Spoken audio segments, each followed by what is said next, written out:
All right, this is step 1 and 2 of the chord progression project, project 1A. So first we have to set up the project. Assuming you've clicked the correct link in the project guide to arrive at the right project, you should have this in your title.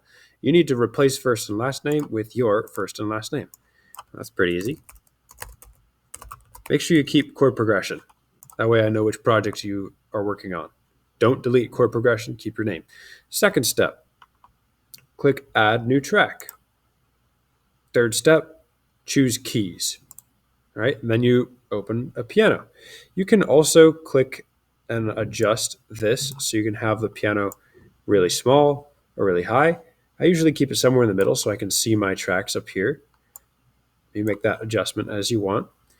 And then your second step now is to play around with the keys on your keyboard. You'll notice that on the piano itself, there are letters. These are not the musical alphabet letters. We don't have an X in the musical alphabet, but you do have it on your computer keyboard. So if you take a look, you can't see it. It's off my screen. It's right below where my hands are. On my keyboard, if I press an X, I'm going to do it right now. Press X, it plays on the piano. If I play several notes at the same time, all play together.